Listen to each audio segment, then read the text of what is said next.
Go Scholars. Hey, every year we have these requests for people asking us, "Hey, what should my kid do over the summer?"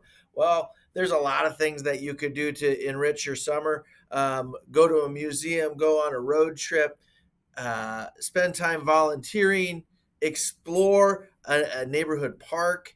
Those are great things. One thing that we've found, um, probably the best thing that a middle schooler can do over the summer, read.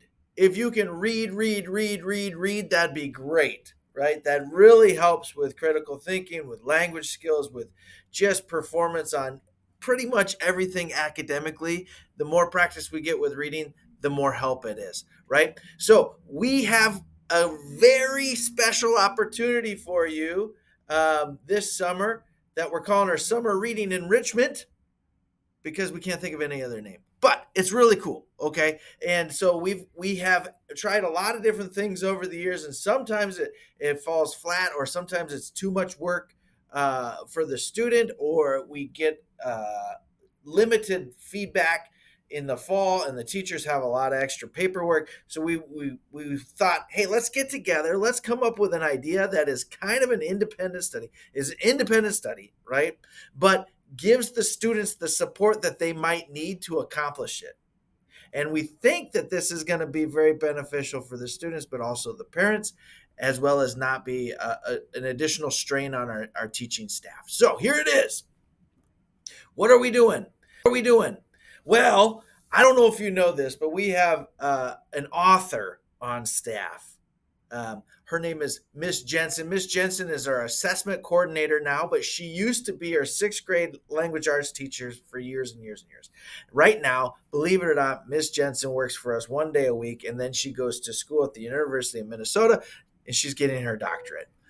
One of the cool things that she's done over the years is she has authored these great books through Pontus Books, that's her own company, where she'll take a classic text. This year, we're looking at The Prince and the Pauper by Mark Twain, which is a pretty complex text with some difficult language, right, or dialect in it. So it's hard for students to understand. What Miss Jensen has done is she's leveled these readers. So many of our students have done No Fear Shakespeare, where in sixth grade, they'll do Julius Caesar. And there'll be one side of it that has original Shakespearean language, and then on the other side they have more modern language. So it's kind of translating it as they go. This is exactly what Miss Jensen has done for The Prince and the Pauper, which is pretty awesome, right? So we have these level texts with side by side translations for students to go through and read this complicated text. Pretty cool, right? Now, on top of that, we've went ahead and we asked Miss Jensen, what can you do to make sure that these students are getting the most out of these books, right? So the independent study.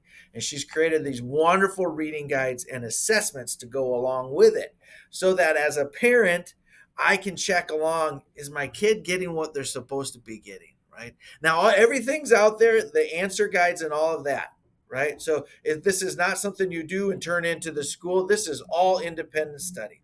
So what we would suggest you do is you have your student read, fill out the reading guides, and then give the assessment.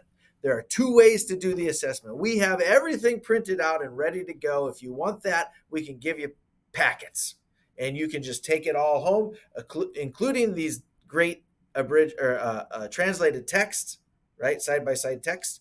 We have a copy for you if you want to check that out too.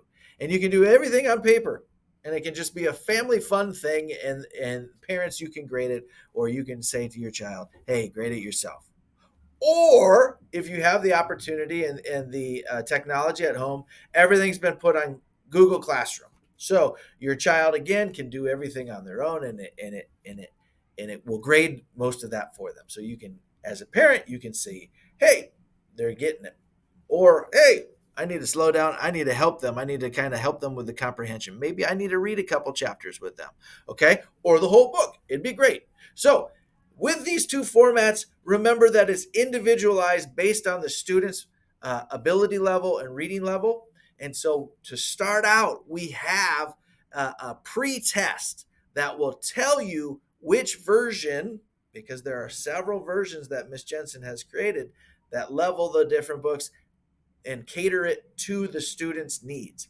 So you take that pre-test either with your language arts teacher or on your own. You come to me and you say, Mr. Crouch, I'd like this book. I want to try Prince and the Pauper. And then we'll take a look at the data and we'll say, okay, you're going to get this book. Here's the information. Do you want it hard copy or do you want it online? That's it. And then you get this great adventure. The Prince of the Pauper, Mark Twain, one of the greatest American writers of all time. And heck, that's one great summer read, right? And so we have this is free to all Seven Hills students. We're suggesting that if you're in 6th or 7th grade, this would be a great way to spend your summer. Next year, we'll get a different book. All right, if you have any questions, please contact me at rgrouch@shpamn.org. Thank you and enjoy your summer.